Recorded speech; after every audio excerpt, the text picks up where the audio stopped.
Hi there, this is me back again with another deck recipe. This time I'm actually going to be re-explaining my Inferno Tempest deck for Millennium Duels.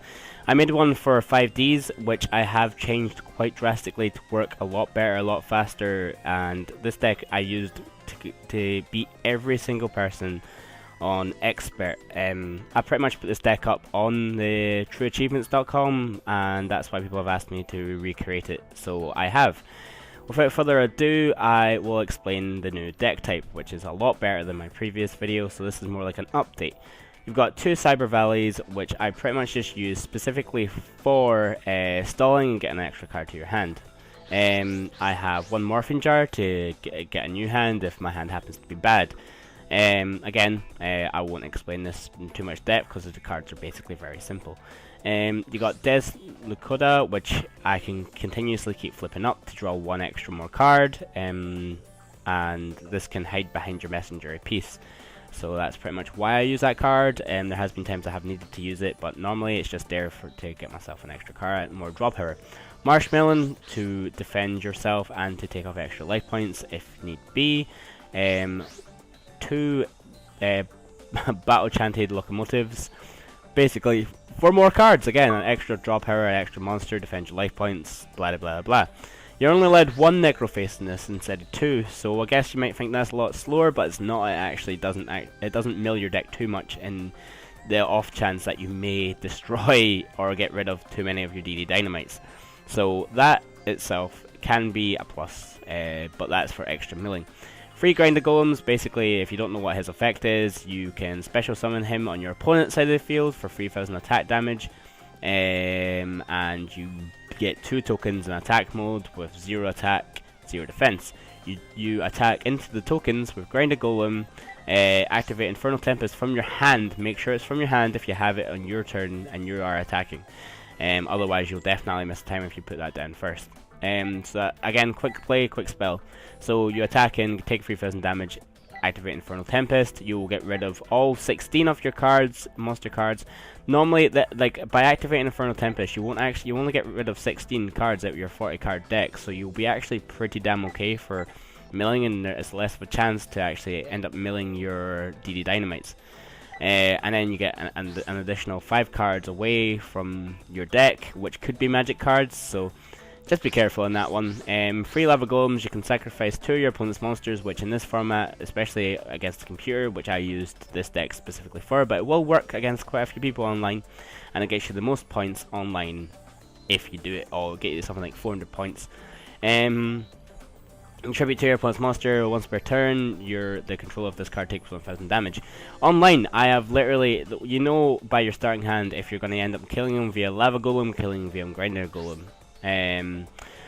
Basically hide behind your messenger piece. They can't attack you. You contribute their stupidly overpowered monsters with Lava Golem, and they're pretty much stuck with a 3000 beater. Got one Allure of Darkness, which you can use on any of your dark cards that you do have in this deck, especially if you use it with Necroface or any other ones. So that's for more draw power. You can also use it on Grinder Golem if you've got too many, because you only need one of these cards. You can have as many of these as you want, but you only really need one Grinder Golem. One different dimension capsule, so you can use that to make sure that you get one of your DD Dynamites or one of your Inferno Tempests, so it just gets another card to your hand. You're only allowed one Dimensional Fissure in this deck, but that's to make sure that you're getting more cards, just monsters though, to your opponent's graveyard when they're using them. One Gold Sarcophagus, normally I will just use this one on DD Dynamite and use this one on Inferno Tempest. Or I'll even use it on a Lava Golem depending on what I've got in my hand, because I have literally waited there for 8 turns until Lava Golem killed someone. So therefore, yeah, you can definitely just use that, because that means that the Dynamite is definitely going to your hand.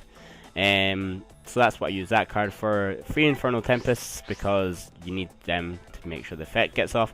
One Magical Mallet, because this card is definitely going to be drawing a lot of cards, and if you've not got the useful cards in your hand, there's a lot of cards that you can just put back into your deck to draw cards. Normally what I'll do is I'll activate Inferno Tempest first, and then get this guy, and then that means it mills all my monsters out my hand. And then I use Magical Mallet to go through discard the cards I don't need and draw cards, because you've got more chance of drawing a DD Dynamite that way. Free Messenger Piece because you're going to be hiding through that way. 1 Pot of Duality because you're not really going to be special summoning unless you're going for the Inferno Tempest effect. That pretty much gets 1 good card to your hand. Again, normally I wouldn't use these magical draw cards until I've used Inferno Tempest, but sometimes you've got it. 1 Soul Absorption. This card's 2 Soul Absorption, sorry. I use these cards amazingly well. Like, I've been to like 1,000 life points, and then, well, I've been to like 1,000 life points. I was hiding behind Messenger Piece and what is it, the trap card, Macrocosmos, and got my life points over 3,000. You got Infernal Tempest's effect off, and you gain something like 11,000 life points or something. So like, I've definitely came back pretty damn good with Soul Absorption. And so you kind of need to 1 trade in for your level 8s that you have, 2 Upstart Goblins. Make sure that, I mean, if you have 30 cards in your opponent's like removed from play, you're definitely going to be okay with taking off that damage, especially if you double up these DD Dynamites. So you don't need to worry about giving your opponent life points, but you do need the extra cards. 3 DD Dynamites, again, this is like the OTK, 300 damage for each of your opponent's monsters. If you're bad at math, I suggest having a calculator alongside you. 1 Macrocosmos, just to make sure that things are getting removed from play. 3 Reckless Greed. The good thing about this one is that don't just use 1 if you can help it. Make sure you've got 2 and make sure they stack. Normally what I do, I mean, there has been a case where I've had 3. So you get 2, 4, 5, 6 cards, and then you only skip 2 draw phases. So you don't skip 4 draw phases if you activate 2 of them on the same turn. What you can do is that you wait until you draw one card and then you activate it, so you get basically an extra card because of your draw phase. Or you can, or if you want an extra turn, you activate on their turn. So therefore, you only skip 1 draw phase technically because you are drawing a card anyway. It can be used either way. So that is the deck. I will attach a playthrough against the last guy on expert mode. With this deck, because it does run really well. The extra deck does not matter. I only put that in there so if I'm playing online, no one knows exactly what I'm playing against, because if I'm going against a 4-card deck online and it has no extra deck, I guess immediately that it's a burn deck and I start trying to prepare for it. So yeah, that is the deck and hold. This is the update deck. It runs so much better than the one that I done for 5Ds. I know that these cards were a lot of these cards were in 5Ds, but I changed that around a little bit and it works a lot better. I hope you use this deck and get that achievement for the expert mode, or just troll a little bit online. Either or, I hope I don't come across this deck. It's freaking annoying. Catch you guys later. Bye.